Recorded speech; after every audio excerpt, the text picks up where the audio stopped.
On this episode of the Personal Finance Podcast, we investigate how millions retire with zero in savings.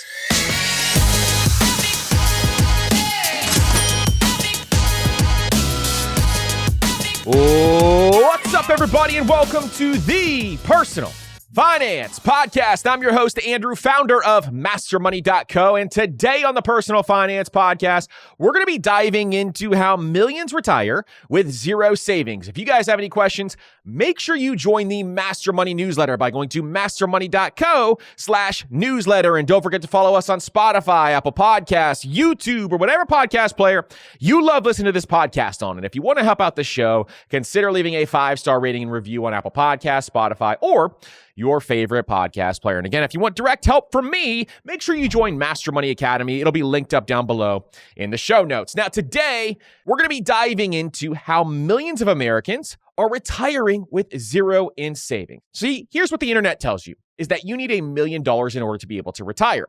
That is something that we say a lot on this podcast. We talk about you need to figure out what your retirement number is and chase after that number to ensure you have enough money on hand to retire. But there are millions of Americans in this country who are retiring with minimal savings. Now, you may be thinking of someone right away who you know who retired but doesn't have a lot of money in savings. Maybe it is someone out there like a grandmother who just never had a lot of money and they lived on a fixed income. Maybe it's an uncle, an aunt. Maybe it's a family friend. But you may be thinking of a number of different people who retired in a way where they did not have much saved. Well, I want to answer the question today. How do they do that? And what can you do to make sure that you actually have money saved so that you can thrive in retirement? See, my entire goal for this podcast is to make sure that you can master your money. And in order for you to master your money, you need to make sure that you are going to be able to enjoy your retirement. I want you to spend lavishly on things that you love in retirement because you are working so incredibly hard right now. And the last thing I want to see from you is for you to have a dreadful retirement where you don't have much cash on hand. But what are your options if you don't have a lot of cash on hand? And what can you do in retirement if you didn't save much early on? We're going to talk about all of those today in this episode. Now, here's the crazy number that a lot of people don't realize is the median American between age 65 to 74 has $200,000 in savings. And about 1 in 5 Americans over the age of 50 have no retirement savings at all. Now, you as wealth builders who are listening to this podcast or watching this podcast, I want you to make sure that that never happens to you. You're here, you're listening, so that should not happen to you. And roughly 40% of Americans are only living on Social Security. And yet, we don't have 40% of Americans living under a bridge. So what is going on and how is this happening? So today we're going to peel back the curtain. What does the typical retiree savings actually look like? How much income are they actually living on? Because most of us wonder, well, really, how much do they live on and how do they actually get by? The formula that lets people make it work and the trade-offs and risks that I don't want you taking on a lot of these risks because it is very risky to get into retirement and not have enough money saved. And then we're going to talk about the simple game plan to get behind so that you can ensure this does not happen to you. Now, this is an action-packed episode. I am really, really excited for it. So if you're ready, let's get into it. So how common is retiring with little to no savings? Well, this is something that I want you to picture. You're at a retirement party with 10 different people over the age of 65. 2 of them have no retirement savings whatsoever. 2 of them literally don't even have retirement savings. This is something I think most people need to note and they need to understand is that there is a larger portion of the country that don't have retirement savings than we actually think. 4 of them are completely relying on Social Security. So we're looking at 60% already that have minimal to no retirement savings. And most of them do not have anything close to $1 million saved up. And a big chunk of these people may feel okay day to day, week to week, month to month. But what is happening here is that if one big thing pops up, maybe they need to replace their roof, or maybe they have a big medical bill, this could cause them to spiral financially and put them in a really difficult situation. So let's look at the real numbers, because for ages 65 to 74, the median retirement balance, as we talked about at the top of the show, is $200,000. That means half of the people in that age group have less than $200,000 in retirement currently. And about 1 in 5 people over the age of 50 have no retirement savings whatsoever. And around 40% of older Americans rely solely on Social Security for their retirement income. And so we see all these headlines where you need $1 million, you need $2 million, you need $5 million, but the typical retiree right now does not have this. And on average, they really do not have enough cash on hand. This is why Social Security is so incredibly important for a lot of people out there. So let's look at the numbers, and I'm going to give you a couple of different examples of what it could look like as a retiree to see where they land. So first, let's look at a single retiree. We're going to call this single retiree Linda. And her situation is she has about $200,000 in retirement savings currently. And she gets a Social Security check of about $2,000 every single month. So obviously, that's $24,000 per year. Now, most of us out there, if you lived on $24,000 per year, that'd be a very difficult living situation. Now, she follows a simple 5% withdrawal rate on that $200,000, which means she gets an additional $10,000 every single year. So in total, she's looking at $34,000 per year is what she is living on currently. Now, here's the wild thing, okay? So Linda has $34,000 per year that she can work with. This is her fixed income that she has to figure out how to get by on. But here's what's wild. The median retiree spends $34,000 in a single year. This is how a lot of retirees get by. It's because they are spending a lot less than we actually think they are. That means Linda is basically the perfect picture of the average retiree. She gets $2,000 a month at Social Security. She's living on $10,000 every single year within her portfolio at that 5% withdrawal rate, which is a dangerous withdrawal rate, in my opinion. We need to get closer to that 4% rate, but you can get up to 5%. And now Bill Bangin, who is the founder of the 4% rule, is arguing that you can actually increase the amount that you are saving every single month. But let's look at a second example, because I want to look at a married couple. If the median retiree who is single is spending $34,000 per year, let's look at a married couple and see where they land. So Bill and Maria are a married couple, and they are retirees. So each of them are going to get a $2,000 Social Security check. So that's $4,000 every single month. And they also have the same $200,000 in retirement. And so because of this, they do a 5% withdrawal at $10,000 every single year. So their total annual income right now is going to be $48,000 between the two of them from Social Security, and in addition, another $10,000 from their $200,000 saved in retirement. That means they're going to have $58,000 every single year. Now, when you compare that to the median household income for 65 plus, which is right around $50,000, they are right smack in the middle of that. This is how retirees get by. You have two Social Security checks coming in. That's going to cover a lot of the bills. You have an additional $10,000 from your portfolio, and that is how they are getting by. And so a lot of people will ask, well, how do people live off $200,000? They're not living on $200,000. Instead, they're living off Social Security, and they are withdrawing a small portion of that $200,000 every single year. Especially if it is invested, they are trying to preserve that money over this time frame. And they're keeping their lifestyle very modest. See, if you don't save for retirement, you're going to have a very modest retirement. You're going to have a retirement where you can't do a lot of things because you have a very specific fixed income. So we need to figure out how this is actually going to work. So then that begs the question, well, when do people actually start to claim Social Security? Because there's a range at which you can start to claim Social Security, and a lot of people out there may have a big decision to make. You'll see a lot of the headlines out there say, oh, wait to claim Social Security until you're age 67. Or if you're really smart, you'll even wait till 70 to maximize the amount that you can get within Social Security. And I love the math on that advice, but guess what? It's not perfect for every single person. In fact, there's a lot of folks out there who need to claim Social Security a lot earlier. And in fact, the median age for folks in retirement is age 62. A lot of surveys show that 60% of people who retire, they're actually retiring way earlier than they thought. And this is for a number of different reasons. One is for health issues. 2 is for job loss, and 3 is for caregiving responsibilities. Maybe they have an aging parent, they need to spend all of their time for caregiving, or their spouse has a number of different health issues, and so they need to make sure they are caregiving for their spouse. And then 4th is burnout. They just can't do it anymore. They can't go on. And so while the ideal model out there for Social Security is to claim it a little bit later on, a lot of retirees are claiming it earlier than they thought they would. And so for most folks out there, the backbone to their retirement, the backbone to what they are doing and how they are retiring with no money is Social Security. This is how they are getting by. This is their lifeline. This is what they absolutely need in order to be able to do that. And so this is everything else that they have saved up is just the side dish. Social Security is what they are living on and how they are doing this. Here's some key stats on this. Roughly half of older adults, at least 50% of their income comes from Social Security. And roughly a quarter of retirees rely on it for 90% or more of their income. Now let's think about this for a second. A quarter of retirees need Social Security for 90% of their income.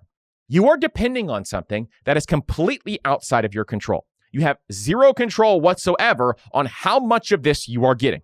For every single person listening right now, if you are not retired yet and you are working towards retirement, I don't care how old you are, how young you are, you absolutely must make sure that you are saving money for retirement. Otherwise, you are going to be living on a fixed income for the rest of your life that you have zero control over. And the number one thing we want to have with our money is we want to have control over our decisions, and we want to have flexibility to do what we want when we want. And that's what retirement is all about, being able to do what we want when we want. If you rely on Social Security, you will really never have freedom in your life. So you're going to be working for 30, 40, 50 years, and you're not going to have freedom. You got to ask your boss to take a day off. You're going to have to go and put in your PTO in order just to be able to go get a doctor's appointment. And then you get to retirement age, you're not going to be able to spend any money whatsoever because you are living on this fixed income. I do not want that for anybody listening or watching this podcast. I want you to be able to have a thriving retirement. That is what this is all about.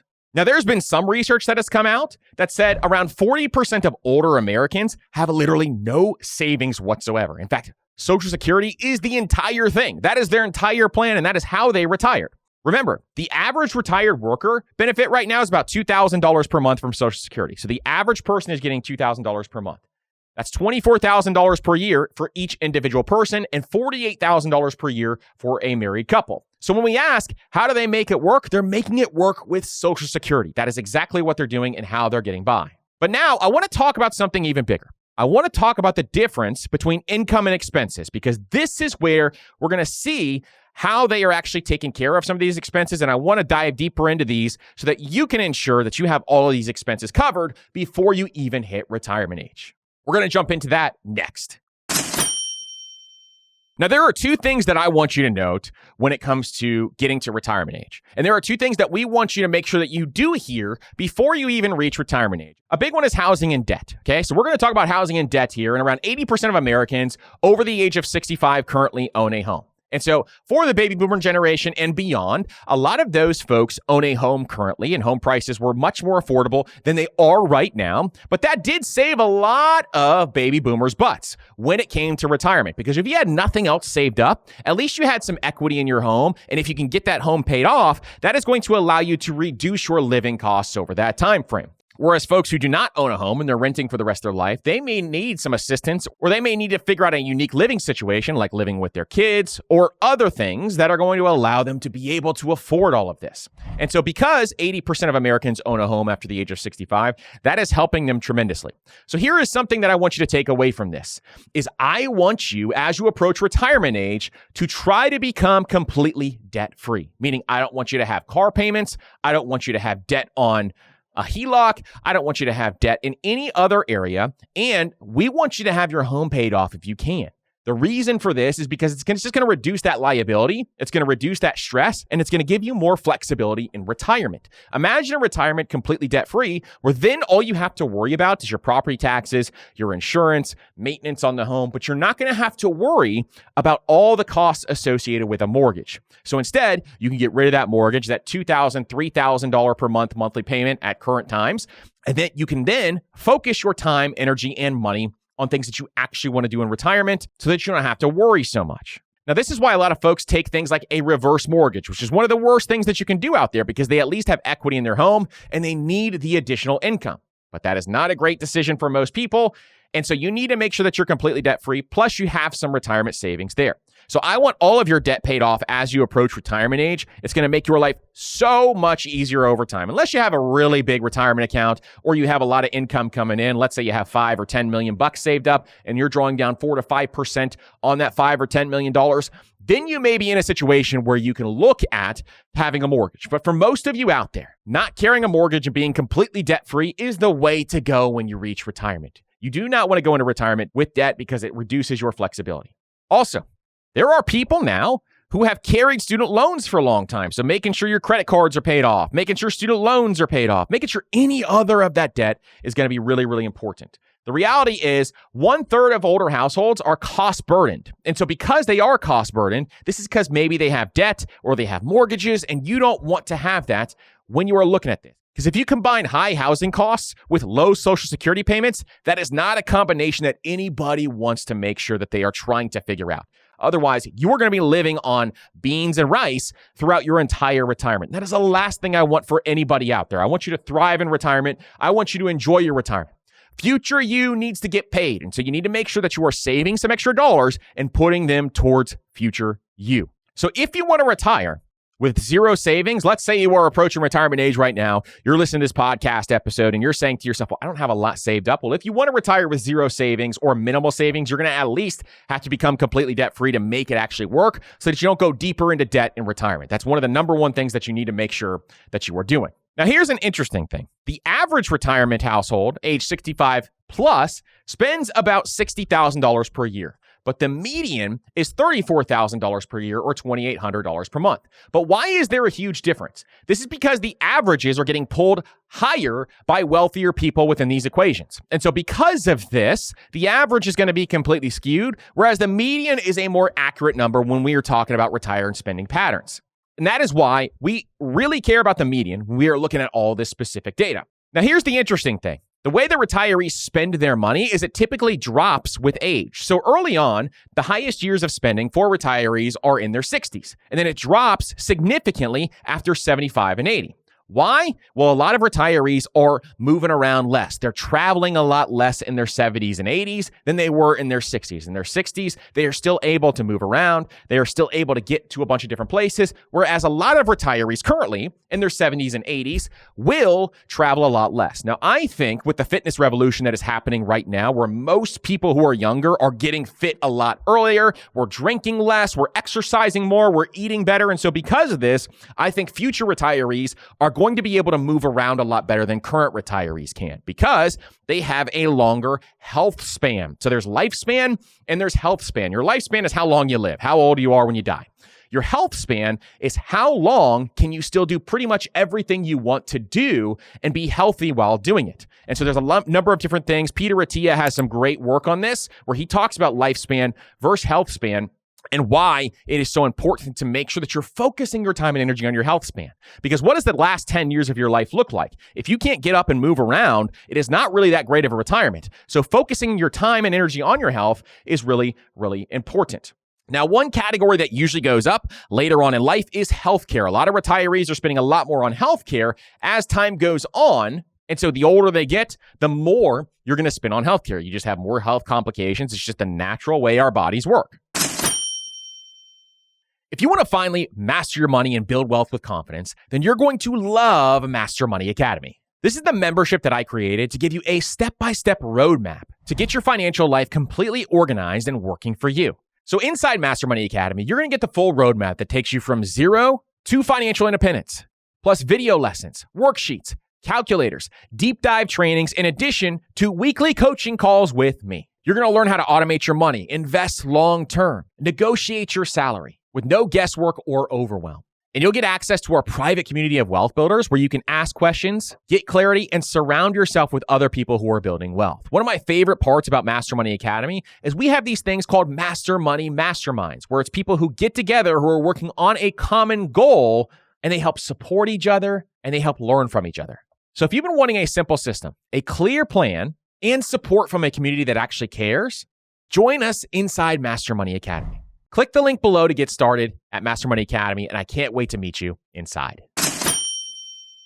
Now, there is another thing that could be happening with a lot of retirees that I want to talk about, and it is work in retirement. In fact, data suggests that 1 in 5 retirees over the age of 60 are still currently in the workforce, whereas the headlines are going to say to you, oh, nobody else is working past the age of 65. No, there are a lot of retirees who still either have a part-time job or they are in the workforce. And among those working, there is a huge chunk of them who are working part-time. In fact, a large majority of them are working part-time, and I think that is a good thing. Why? It keeps your mind sharp, it keeps you moving, it gives you a purpose each and every single day, whereas a lot of retirees, if they go and sit on the recliner for the rest of their life, that is not the way to live. Instead, if you can earn a little extra income, make your retirement a little bit more enjoyable, have a purpose, keep your mind moving, you're going to live longer, your health span is going to be better, and it's going to be a way better situation. There are a lot of retirees out there who are doing this. They are working part-time, And maybe there's a number of different jobs out there that you can do. Maybe you're consulting for the industry that you worked in forever. Maybe you're working just a part-time job with something that you enjoy.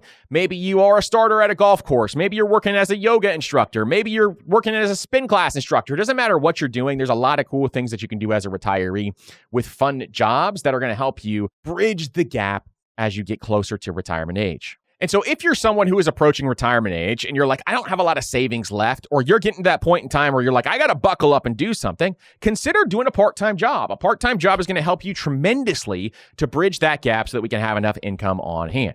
The big expenses that you want to focus on, again, are healthcare. The big expenses you want to focus on is making sure you're debt-free. You've got your healthcare covered. You've got your housing expenses covered. And then we can move on to some of the smaller things. Now, as you get closer, let's look at the formula that actually allows people to make this work where they have no savings on hand. Number one is they are leaning heavily on Social Security, as we talked about at the top of the show. Social Security is the biggest thing, and this is going to be the backbone for what most people are doing when they retire with no money. This is why the Social Security crisis that is happening right now in this country could be a massive, massive deal, where Social Security could get cut back. And if that happens, there are a lot of Americans relying on this money. There's a lot of Americans that is their plan. If you know someone in your life who is relying on that money, you got to figure out how to have conversations with them about this, especially if they're your parents, maybe your in-laws, maybe your grandparents. Starting to have these conversations is really, really important. Number two is most retirees are lowering their fixed costs as much as possible. They are either paying off their mortgage or they have a minimal mortgage payment. They don't have any car payments and they're just driving a car for longer. They are living in a cheaper area or a smaller home. Maybe they downgrade their home and that's how they get some cash on hand. And sometimes they're even renting out a room, or their living situation is they are living with their kids or their siblings or whoever else. There's a lot of different things that are happening there and how people can actually do this. Number three is they're living a very modest lifestyle, meaning they're not spending a lot of money on lavish things. They don't have the fancy car. They don't have the big fancy house. They don't have the manicured lawn that's perfect. Instead, they're living a very modest lifestyle with home-cooked meals, minimal travel, entertainment that's low or no cost, and they have old cars, old phones, low consumption rates. All of those are ways that they are actually doing this. And then they're also, number four, supplementing with part-time work, where most people think they are sitting in the recliner all day, but instead a lot of folks are utilizing part-time work as a supplementation, and that is how they were retiring with little to no money. Now, five, and this is one we haven't covered a ton yet, but they are using Medicare and Medicaid, and they're using other government programs that are allowing them to supplement some of these costs and making sure that they can get some of those costs covered, including SNAP discounts, senior discounts, other facilities are out there. And then when there is a big shock, when there is a big deal that happens, they are relying on family. And a lot of family members out there, maybe their kids, are helping support aging parents as time goes on. This is just the reality of people who don't have a lot of retirement savings. They have to rely on other people. And in some cultures, this is what your duty is to your parents, is you're supposed to help them out as they age because they took care of you when you were younger. So it depends on where you are, where you live, and all these other areas. But there are some big, big trade-offs to living this way. And this is what I want most of you listening to understand. These huge trade-offs can have a massive impact on your happiness long-term. Number one is financial fragility, meaning that when you get older, if you are living on the edge like this, if you're living paycheck to paycheck, when you hit retirement age, that is not a good position to be in. And I don't want that for any of us. Nobody wakes up and says, hey, when I get to retirement, I want to live to paycheck to paycheck. I want to make sure that I do as little as I possibly can. I don't want to even be able to read a menu from left to right. I have to read the menu from right to left if I even can go out to eat. Because they are living on the line, this is no place to live. And that is why this podcast exists, because I want you to have an amazing life and use money as a tool that gets you what you want in life. And the last thing you want to do is live life on the edge like this when you get to retirement age, where your earning potential goes down dramatically after the age of 60. Dramatically. And so because of this, you got to make sure that you are buckling up right now and saving some money for future you. Future you deserves this, and you are working way too hard. See, you're fragile if you are living on the edge. You can't handle a $5,000 emergency if it comes up. If the toilet breaks, it is a huge deal for you. If you have an issue with your water heater, it's going to be a huge deal for you. And the last thing you want is for small emergencies to become a huge deal in your life. Instead, you want to make sure you have enough in retirement so that you can take care of those emergencies so you don't have to worry about it anymore. Number two is housing stress. So a lot of folks who are living on the edge like this are really stressed out about their housing situation. Their income is fixed. They may have health issues. They may have other things going on.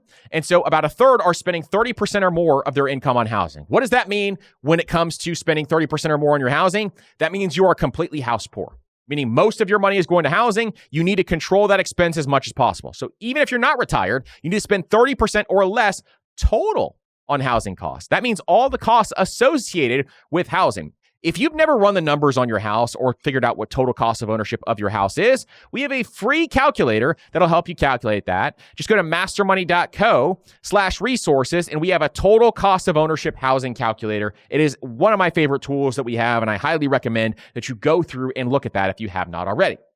3 is your health and longevity are going to suffer if you don't have enough money on hand.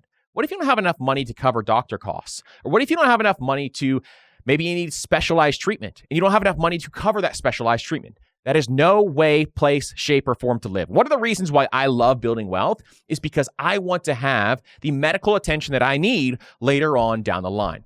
It has to be the worst feeling in the world to get to a point in time where you don't have enough money on hand to even cover specific medical costs that you need to take care of something. Let's say, for example, that you fall and you break your leg. Well, if you break your leg, there's a number of different things that you may need to get that leg back to normal, especially as you begin to age. Maybe you need physical therapy. Maybe there are other things that you need to take care of. And if you don't have the coverage or if Medicare doesn't cover specific treatments and you need those treatments, that is not a place to live. That is not a thriving life. And we want you to thrive in this life and use money as a tool to get what you want out of life. And lastly, number 4, it is impossible to have impact on the next generation if you are always living paycheck to paycheck. You need to make sure that you build wealth so that you can help the next generation. A wise person leaves an inheritance to their children. A wise person is someone who is here giving an impact to the next generation. If you can't do that, you are going to regret it for the rest of your life. And so making sure that you actually think about this is really, really important. So what does this mean for you?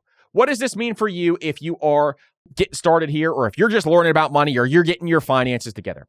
Number 1 is you're not doomed if you're behind. See, you found the Personal Finance Podcast. You found Master Money. You are here. We're going to get you going here. And I want you to continue to make sure you're subscribed to this podcast and make sure you keep listening because we're going to get the ball rolling and we're going to build a snowball for you. And over time, you're going to be able to roll that snowball downhill and compound interest is going to take over. And you're going to be so happy you started today. Obviously, the best time to plant a tree was yesterday, but the second best time is today. And so millions of people are making it work with modest incomes in retirement. It's not over if you did not save enough, but Social Security, a paid off home, debt free, that is a great starting point when you are looking to get started. Now, what does this also tell you though, is that you don't need to be a multi-millionaire to retire. You can get by and retire earlier if you absolutely need to or you absolutely want to. And then in addition, you can find some additional income sources, maybe a part-time job, maybe a side hustle, maybe you resell things on eBay. There's so many different things out there that you can do, especially if you have extra time on hand. So that is something that is going to be really, really good. Now, if you're behind, I'm going to give you the playbook right now on what you need to be doing. Number 1 is you need to get brutally honest with the numbers. Where do you currently stand? And how much money do you think you actually need to cover your costs? So one, you want to figure out what your annual spending is. And you want to track this number every single year. So at the beginning of the year or the end of the year, you want to figure out what your annual spending is, and then you want to multiply that number by 25. That is going to give you the number that you need to have invested in retirement to cover all of your costs. Now, we can do the math and figure out, okay, well, Social Security is going to cover a portion of this, and then I need to make sure I fill in the retirement gap. So if you have a pension or anything else, that could help fill in the retirement gap, and the rest needs to come from your investments. And so investing your money is the only way to live a retirement life that is going to be something that is worth living. Again, I'm going to say this again. Investing your money is the only way to live a retirement life that is worth living. Because if you're living paycheck to paycheck, you're going to be watching reruns of Matlock for the rest of your life. I don't want that for any person listening to this podcast. And so making sure that we do this right is really, really important. So don't panic when you look at the number. Just multiply how much you spend every single year by 25. Then we figure out what Social Security is. So number 2. So we look at Social Security and we say to ourselves, okay, I spend $100,000 per year right now. What do I got to do? Well, Social Security is going to cover $24,000 for me, $24,000 for my spouse. So I need to come up with $52,000 every single year to cover the rest of this. Okay. That's your retirement gap number. And so when you have that number in place, then we're going to think about, well, how do we cover that $52,000 per year? Maybe you have a pension and that pension is going to be another $12,000 or $1,000 per month. Okay, now we need to cover the rest, which is another $40,000. We have $40,000 left of our $100,000 that we need to get covered. And so when we do this, we think about a number of different things. Well, how much do we need invested?